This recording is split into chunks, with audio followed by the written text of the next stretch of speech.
Pagbungad na pagbungad pa lang natin dito, meron ka agad umubo dito sa part na ito. May lalaking umubo, kakaiba yung ubo niya.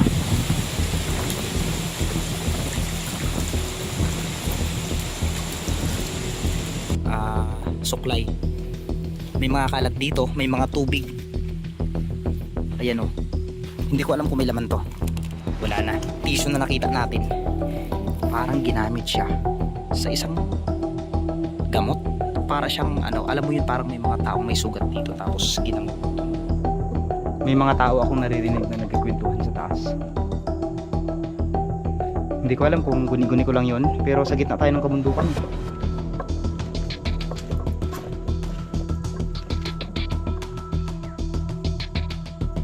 Tignan nyo to.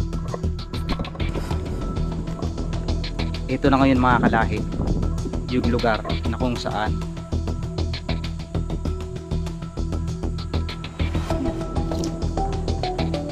narinig nyo yun? Parang may nag-uusap. So ayan mga kalahi, papasok na tayo dito sa tinatawag na baong-baong dito sa amin, kung saan ay mag-isa ko itong pupuntahan ulit ngayon. So marami kasing nagre-request simula nung last time na nag-vlog tayo dito, puntahan daw natin yung baong-baong, pagkat napakadaming ang nagsasabi na tila parang mayroon daw sa aking mga sumusunod na nilalang kapag binablog ko itong lugar na ito. So gaano nga ba katotoo? Napakatahimik. So kung makikita nyo, wala pa akong kasama, ako lang mag-isa na nag-explore dito, sapagkat sinubukan natin kung totoo nga ba yung sinasabi nila na mayroon daw ditong mga nilalang nakasama ako tuwing pumupunta. So malalaman natin yan mga kalahi kung gaano nga ba katotoo yun. Sa bungad pa lang na ito ay aakyat ka agad tayo dito sa lugar na ito. So kung makikita nyo, yan, yung lugar na yan aakyatin natin. Marating lang yung tinatawag na baong-baong.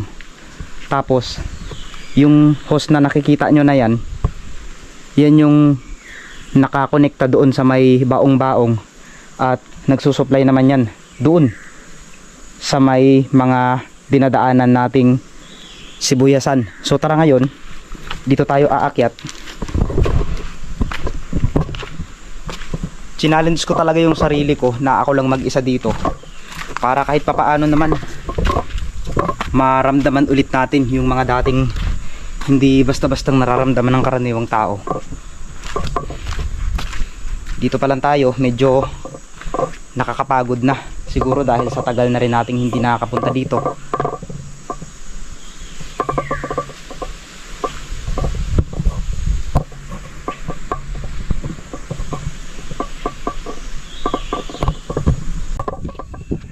Medyo napahinto lang ako kasi pagbungad pa lang natin dito, meron ka agad umubo dito sa part na ito. May lalaking umubo, kakaiba yung ubo niya. Hindi ko alam kung ipagpatuloy ko ba itong vlog ko na ito. Legit,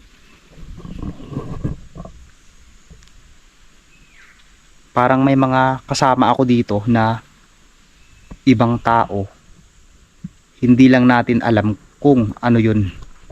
So mga kalahi, patuloy tayo. At syempre, samahan nyo sana ako.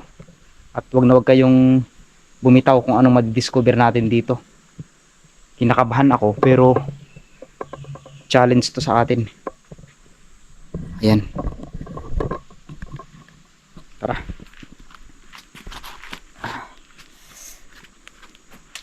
Ano yun? May mga bumabagsak na bato dito. Grabe. So dahan-dahan tayo. Maraming nagsasabi na kapag pupunta daw ako ng gubat, mag-iingat daw ako. So ayun. Maraming salamat po sa lahat ng mga nanonood sa atin, sapagkat ramdam ko yung pag-alala nyo tuwing napupunta ako sa ganitong lugar. At talagang laking pasasalamat ko sa inyo kasi hindi kayo nang iiwan. Pero tignan nyo to, May basa dito oh. Mga kalahi, may mga basa dito na tubig. Ayan oh. So, hanggang ngayon, may tubig pa rin yung lugar na yun na pupuntahan natin. Ngayon, diretso lang tayo, grabe. Nakakapangilabot. Tignan nyo mga kalahi oh. So sa vlog natin na ito ngayon, ang adventure natin na ito ay gusto ko kayong isama. Gusto kong maramdaman nyo kung ano yung mga parang may nagkikwento dito sa taas.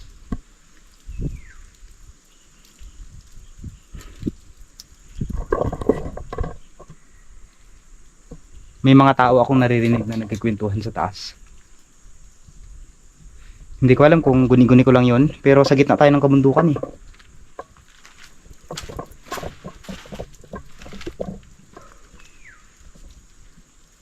Tignan nyo to. Tignan nyo mga kalahi. Grabe. Ito na yung bubungad sa atin. Napakalaking pader. Yan. Ayun, may mga ibon. Tabi-tabi lang po. Baka may mga tao po dyan.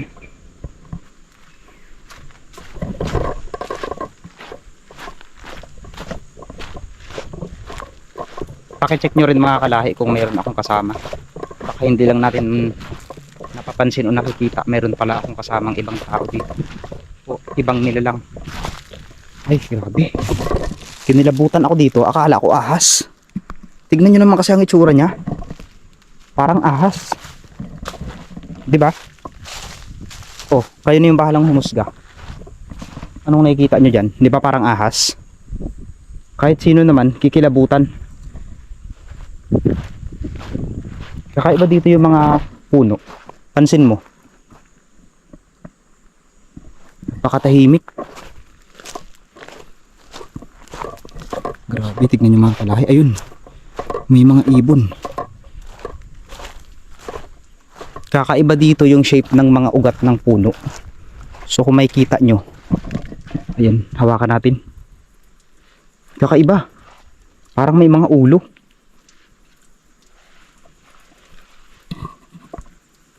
Grabe. So patuloy tayo mga kalahi. Nung mga nakaraang punta natin dito, talagang napakahirap pasukin to. Dahil talagang malalim yung tubig. Kaya ngayon, ang ginawa natin, nag-challenge tayo na puntahan ito. Talagang hinintay natin yung pagkakataon na puntahan itong lugar na ito para maipakita sa inyo yung lagoon na hindi natutuyuan.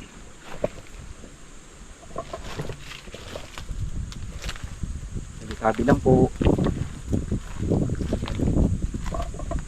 Ito na ngayon mga kalahi, yung lugar na kung saan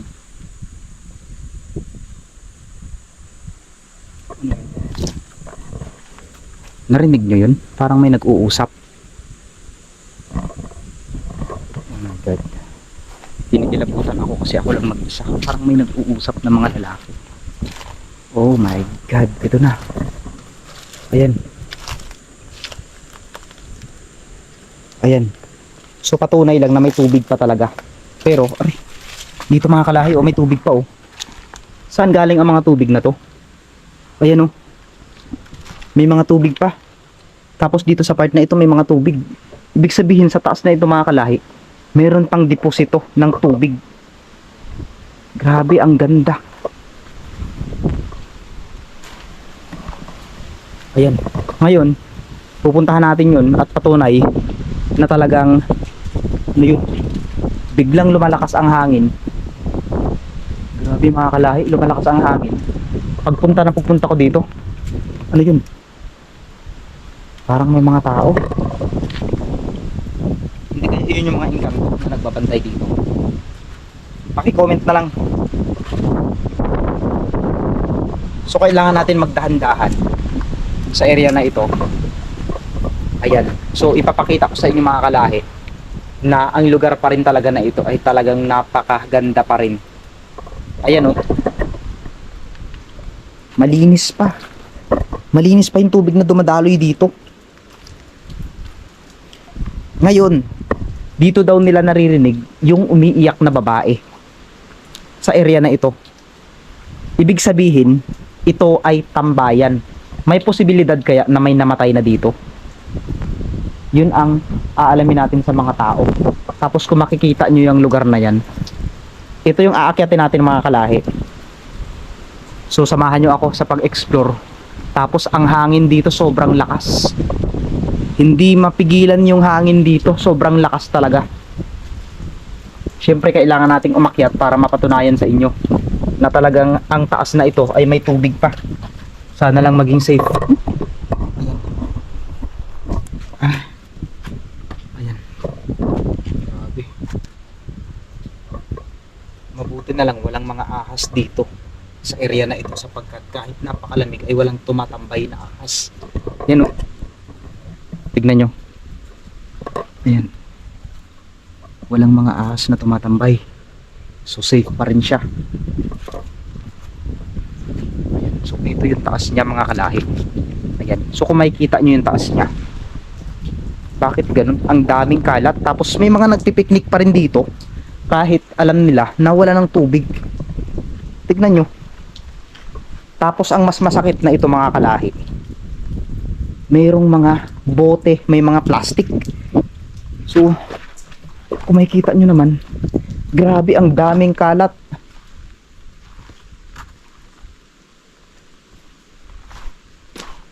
Ayun o. Ang daming kalat. May suklay pa. Kinikilabutan naman ako dito.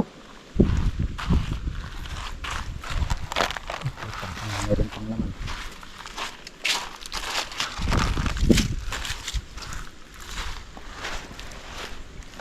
May laman pa yung ano.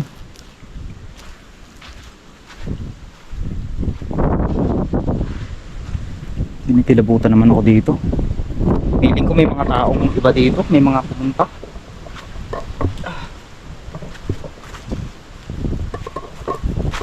Grabe yung tsura niya.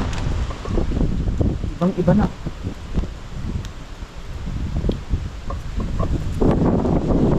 Yung pakiramdam na parang may mga tumitingin sa akin. Sukin natin ito ngayon.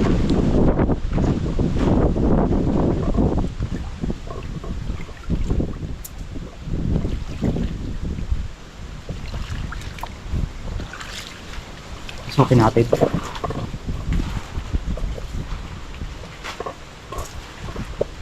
Oh my god. Meron ditong ano, meron ditong kawayan. May kawayan. Ano? May kawayan. Tabi lang po.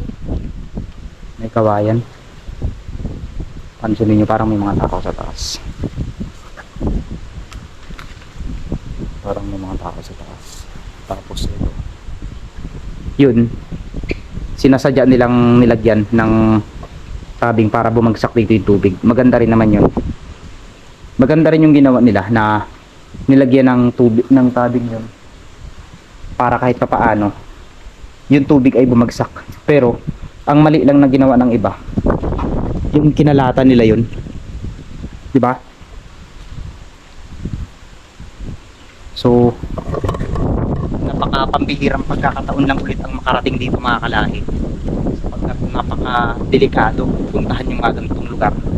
Dahil dito sa amin ay mayroong mga issue na kung saan may mga engkwentro, mayroong mga pakpakan na nangyayari sa pagitan ng Philippine Army at ng mga New People's Army.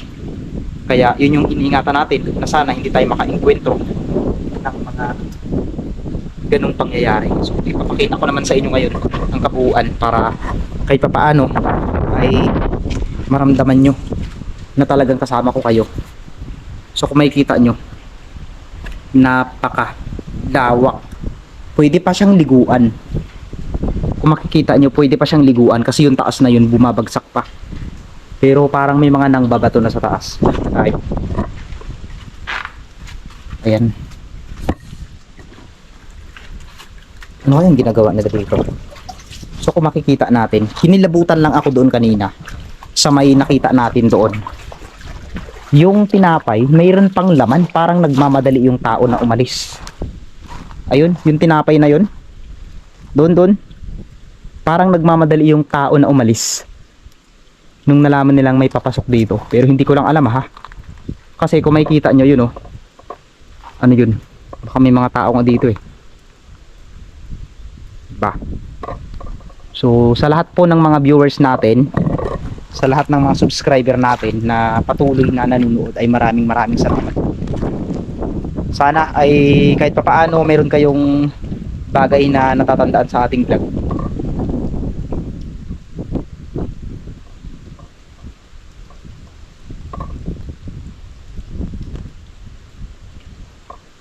So ayun mga kalahi, paano?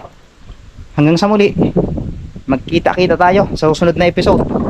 At ngayon ipapakita ko muna sa inyo yung lugar na kung saan ay pinuntahan natin. Let's go!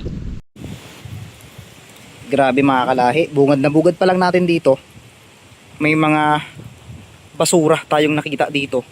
At ang nakakapangilabot, yung isang basura doon na nakita natin. Ayan.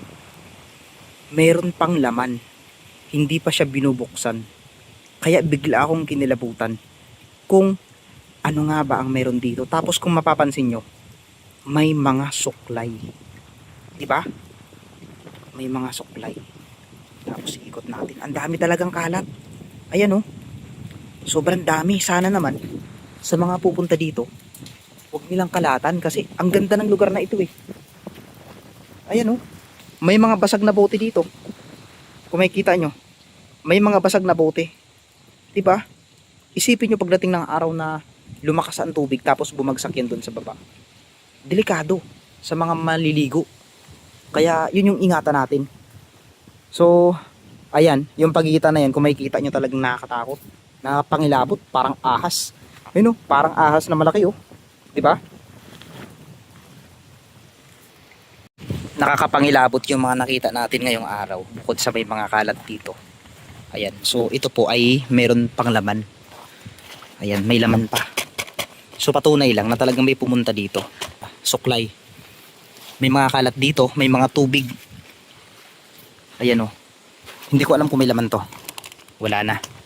Tapos napakaraming kalat. Pero isa sa pinaka kinikilabutan ako, ito, yung mga tissue. Mga tissue na nakita natin, parang ginamit siya sa isang gamot. Para siyang ano, alam mo yun, parang may mga taong may sugat dito tapos ginamot. Ito lang yung napansin ko dito. Ayan oh. Nakakatakot. Tapos ito naman yung part na ito. Ayan.